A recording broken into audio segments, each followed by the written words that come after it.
Saudações, minhas amigas, meus amigos. Em continuidade ao nosso curso de semiótica, vamos examinar na aula de hoje a semiologia desenvolvida por Roland Barthes. Nosso ponto de entrada, nosso ponto de partida no exame da obra barthesiana vai se dar por meio do texto aula.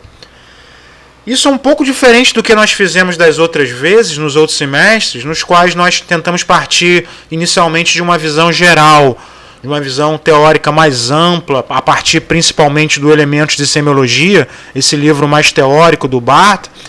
E dessa vez nós vamos fazer diferente, nós vamos fazer de uma outra maneira. Nós vamos escolher justamente esse texto, aula, leçon em francês, e é justamente um texto de maturidade do Barthes, um texto no qual o Barthes, de certa maneira, olha para o que ele produziu, olha para a sua carreira, faz uma espécie de avaliação e aponta também caminhos a seguir no futuro. Na verdade, no âmbito desse curso, não é o primeiro contato que a gente está tendo com a obra do Barthes. Eu pedi, como primeiro texto, como primeira leitura, eu pedi que vocês examinassem com cuidado A Cozinha dos Sentidos, esse pequeno textinho de 2 páginas que saiu no livro Aventura Semiológica. E esse texto funcionou como uma espécie de introdução à semiótica, à semiologia, tentando delimitar esse campo, que nós vimos na parte desse texto é muito amplo, na medida em que a própria relação dos seres humanos com o meio que o cerca é mediada por signos. Em tudo, o ser humano estabelece significações. E esse texto procurou delimitar esse campo muito vasto da semiótica, o campo do sentido, o campo da significação.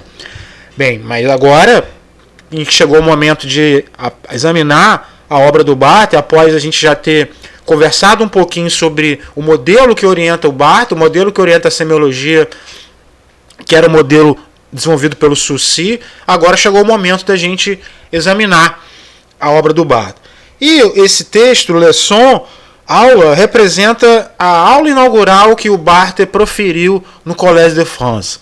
O Collège de France é uma das instituições mais respeitadas na França, ele tem algumas peculiaridades, e aí é o nosso momento Wikipedia, eu não vou aqui começar a falar, meu interesse é rapidamente ler algumas passagens do aula, com orientações de leitura. Eu lembro também que esse vídeo não exime vocês de examinarem, de lerem esse texto, que é excelente, é um texto delicioso, é um texto saboroso de se ler.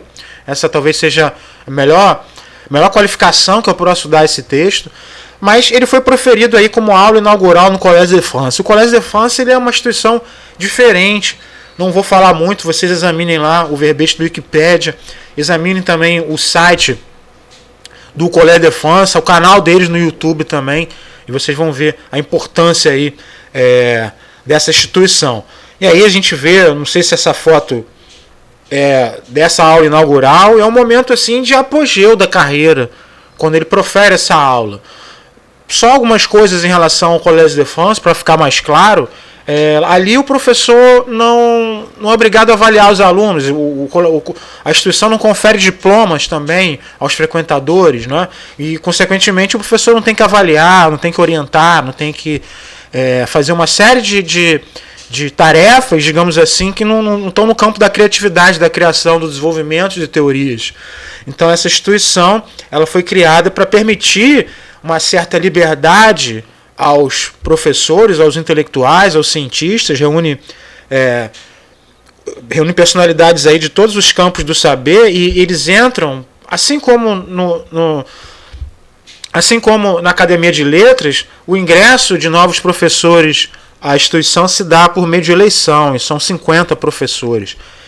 E nesse momento é uma grande felicidade, isso representa um apogeu, não só um apogeu na carreira do Barthes, isso representa também uma espécie de acerto de contas, na medida em que o Barthes não defendeu o doutorado. Isso, obviamente, não impediu ele de ser muito famoso, de publicar vários livros, de ser um intelectual muito influente, não é, em várias disciplinas do campo literário, do campo da publicidade, do campo da literatura, como eu já falei.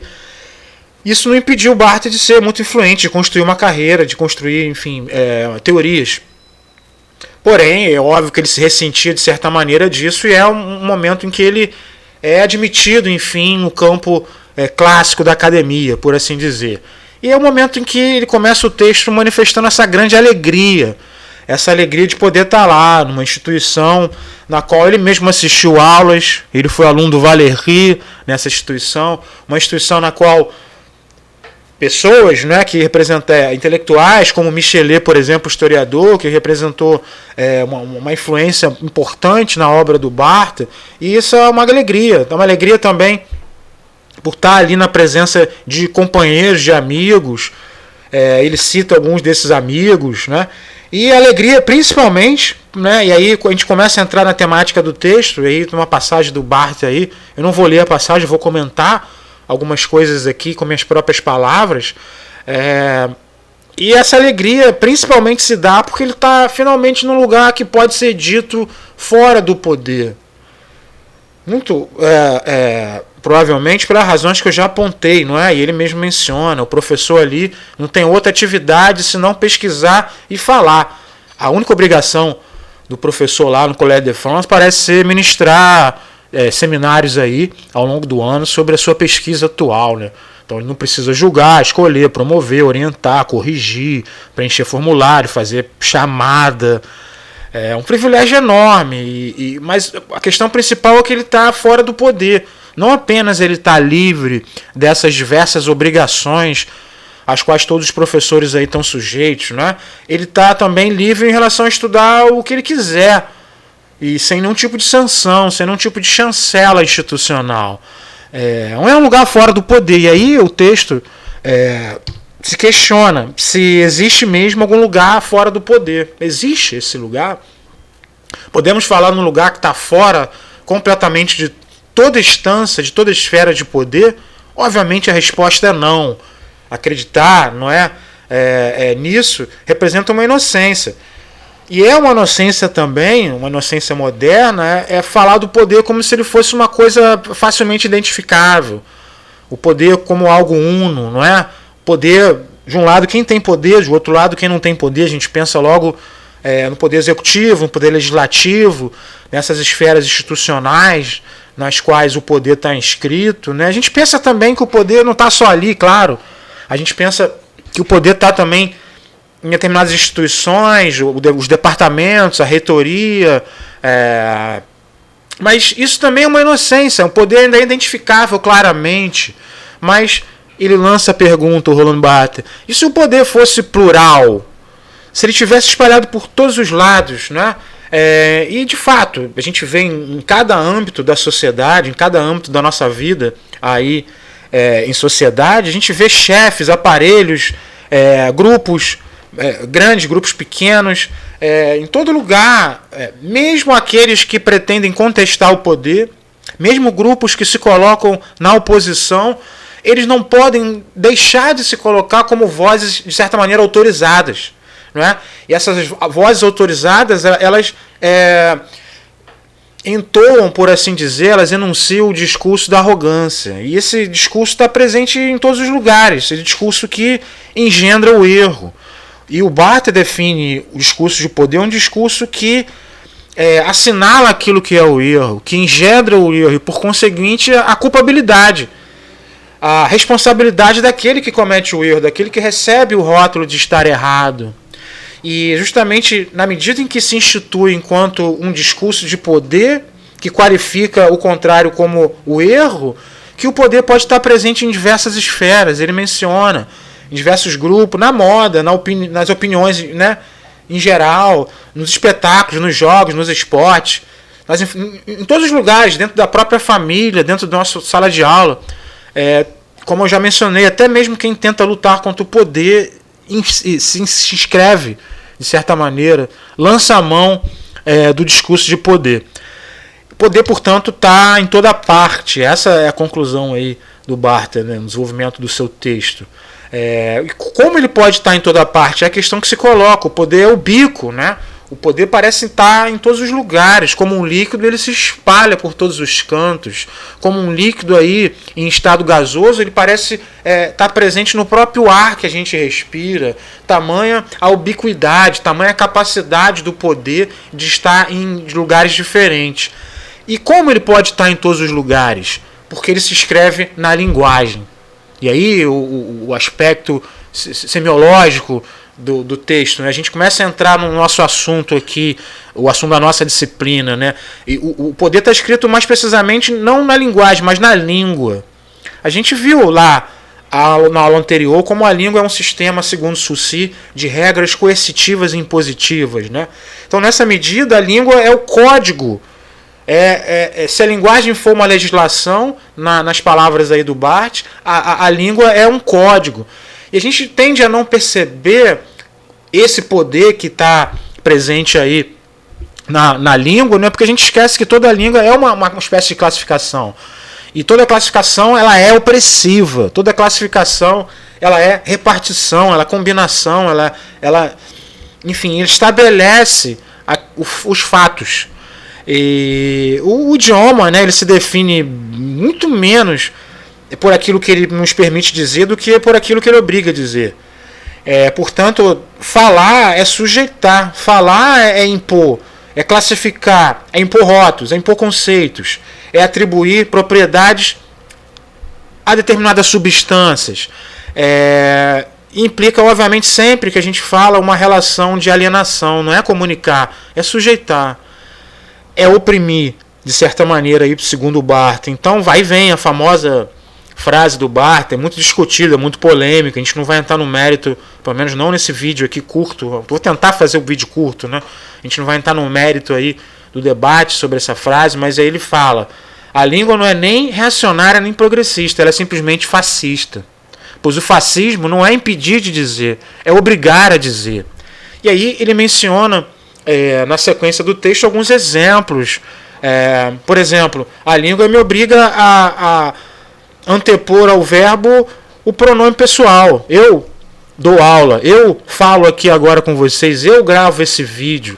E essa estrutura linguística, ela acarreta determinada visão de mundo, ela acarreta determinada situação na qual eu represento alguma coisa e a minha ação um atributo daquilo que eu faço.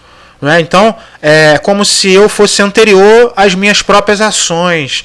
Isso implica, portanto, uma espécie de metafísica do sujeito como um todo, né? O sujeito aí como uma substância claramente delimitada, não como a soma de suas ações, mas algo prévio a essas ações. Ele cita um outro exemplo também, o exemplo em que eu sou obrigado, adaptando aqui ao nosso contexto, a usar você ou o senhor. E aí, ou eu sou obrigado a me comunicar com uma determinada pessoa com uma certa intimidade, com uma marca linguística da intimidade, o você, ou de certa maneira eu sou obrigado a usar o senhor. Implicando já uma relação de respeito. Então ele menciona, não existe uma maneira de se colocar, de se referir a alguém por meio de manifestando uma espécie de suspense social, uma espécie de distanciamento, nem proximidade, nem distanciamento, né? Um meio termo entre os dois. E aí o outro exemplo que ele dá também é o exemplo que eu sou obrigado, no que diz respeito aos substantivos, em português, em francês também, a escolher entre masculino e feminino. O neutro é impossível, também não tem um dual. Isso implica diversas consequências aí sérias, né? Enfim, ele menciona esses 3 exemplos, mas continua, né? Esses 3 exemplos são exemplos de quê? De que a linguagem ela é opressiva e ela é fascista, e o fascismo é obrigar você a dizer, é não permitir que você diga as coisas de um outro modo. E o poder que reside na língua, ele tem algumas rubricas delineadoras, essa expressão que ele utiliza, né? A primeira delas, assim, é a autoridade da asserção. Ou seja, é como se a essência da língua residisse numa expressão assertiva. Declarar fatos, enunciar estados de coisas. É como se a essência, não é, da linguagem fosse simplesmente enunciar situações, constatar fatos. E aí, modalidades, por exemplo, dúvida, por exemplo, exprimir a possibilidade, exprimir um desejo, tudo isso é feito por meio de operadores particulares. Eu duvido que, e aí vem, né, uma sentença declarativa, eu desejo uma outra determinada coisa. Então é por meio desses operadores particulares, né, é por meio desses modalizadores que nós podemos, de certa maneira, quebrar essa autoridade da asserção, e mesmo assim de maneira muito tímida, como se fosse uma súplica, não é? Para utilizar a expressão do Barthes, é um meio por meio do qual a gente procura dobrar esse poder absoluto de constatar, de dizer a realidade. E isso é a autoridade da asserção, na primeira rubrica aí que delineia o poder que reside na língua. Em segundo lugar, aí é o gregarismo da repetição. Signos só existem, a gente está conseguindo estabelecer uma comunicação aqui na medida em que vocês compreendem as palavras que eu estou usando. E se vocês compreendem, vocês de certa maneira repetem essas palavras. Vocês reconhecem essas palavras. Por isso que vocês são capazes de entendê-las, de decodificá-las, por assim dizer. E nesse sentido, não tem como a gente se comunicar, não tem como existir um idioma sem que a gente siga, sem que a gente reproduza essas palavras. A palavra é seguidora de uma outra, ela é gregária. E, infelizmente, junto com a palavra, vem aquilo que se arrasta nela. Vai ser o tema do nosso próximo vídeo, o tema do desdobramento seguinte da nossa aula. Não é? A língua, né? As palavras de maneira geral, a estrutura da língua de maneira geral, arrasta uma espécie de fantasma, um estereótipo.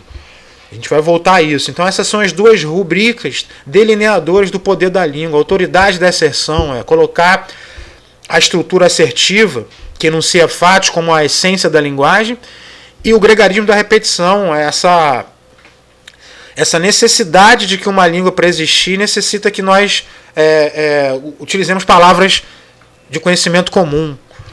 Bem, e não tem liberdade, portanto, dentro da linguagem. Não importa que tipo de linguagem. Só poderia haver, talvez, liberdade fora dela. Mas não há fora da linguagem, o Barthes vai dizer. A linguagem é sem exterior. Então o que nos resta? Resta trapacear com a língua. Resta trapacear a língua. Essa trapaça saudável, salutar, essa esquiva, essa malevolência, ele não usa essa palavra, mas talvez utilizasse, esse logro magnífico que nos permite ouvir a língua fora do poder, por alguns lampejos, por alguns momentos, em uma revolução permanente da linguagem, isso que nos permite, enfim, fugir um pouco, não é? Trapacear essa imposição absoluta da linguagem é a literatura, é a arte, no sentido mais geral possível. Literatura aqui, pelo menos em Roland Barthes, a gente não precisa associar necessariamente ao texto, como a gente entende, as palavras dispostas num livro. Literatura é basicamente tessitura, e aí é arte de uma maneira geral, um tecido de significantes, seja eles quais forem.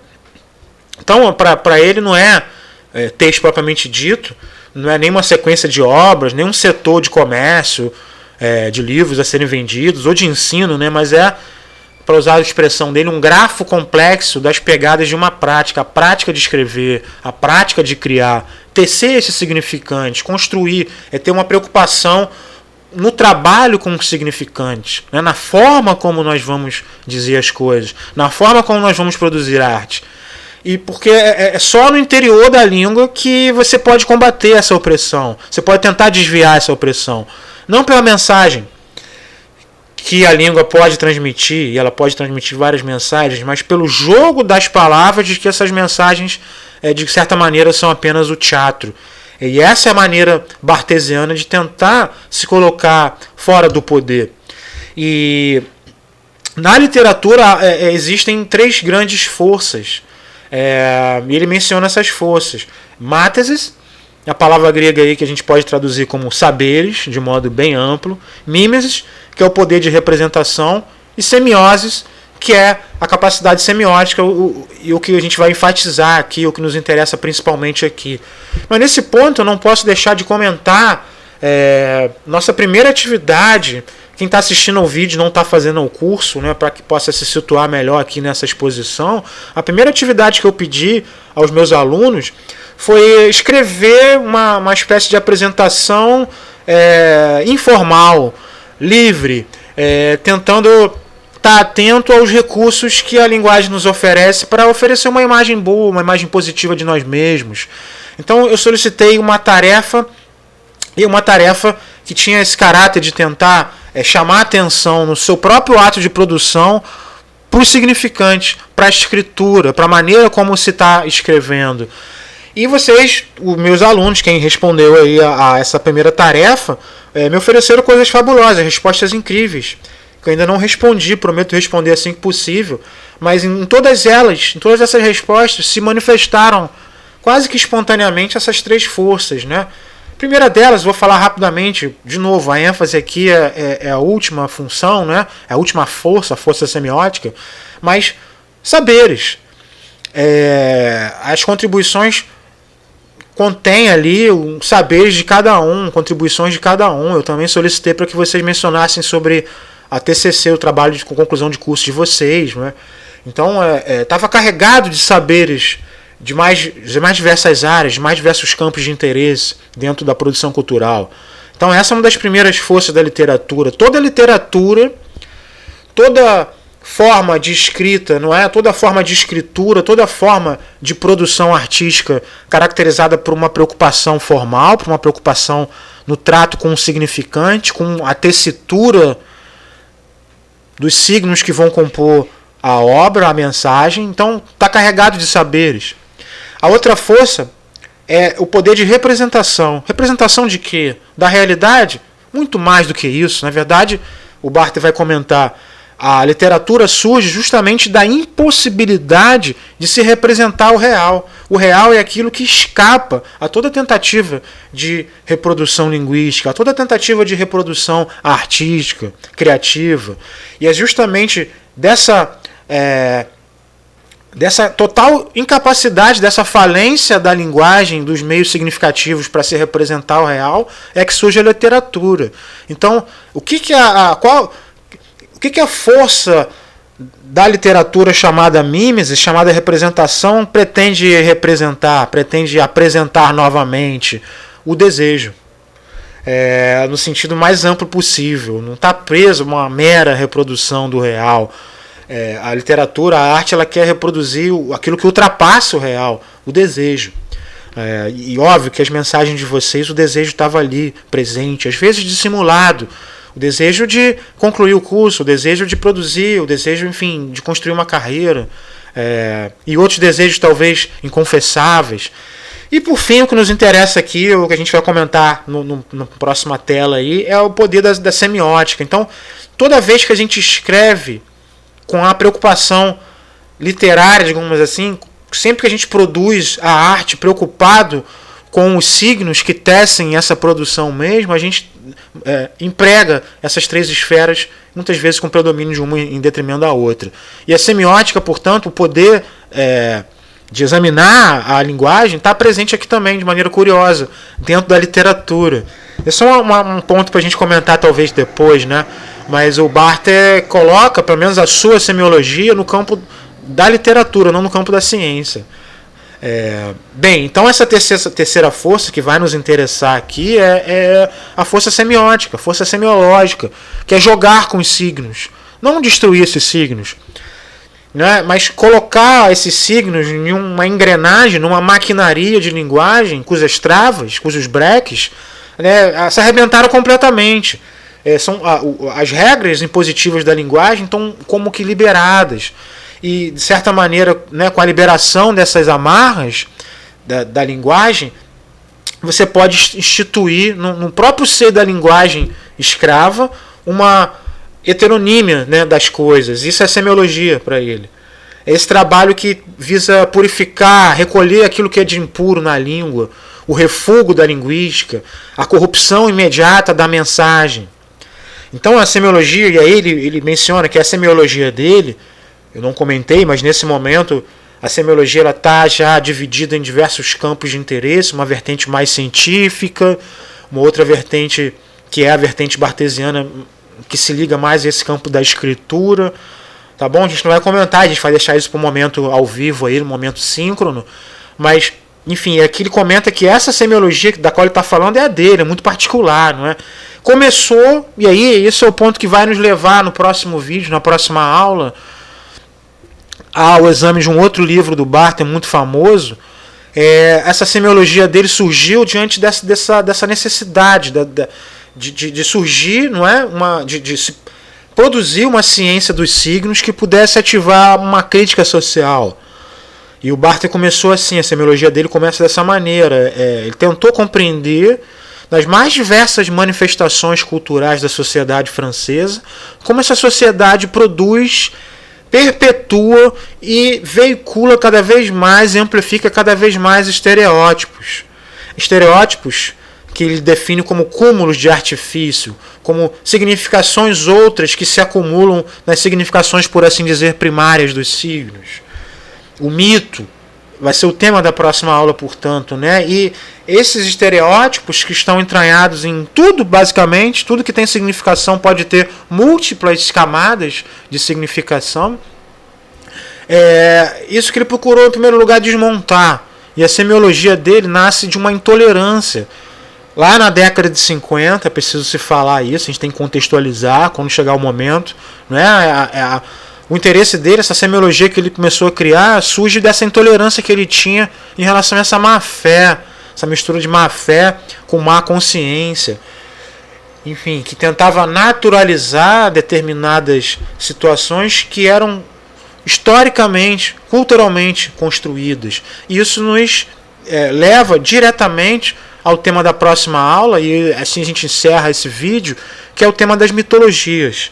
São os primeiros textos que tiveram mais repercussão do Barthes, em que ele procurava exercer esse processo, vamos dizer assim, de desmitificação de estereótipos na propaganda, na literatura, no jornalismo, na publicidade, no discurso político e assim por diante. Então a primeira aplicação, por assim dizer, da semiologia, pelo menos a semiologia do Barthes, em campos culturais os mais diversos. Bem, isso é o que eu tinha para falar hoje.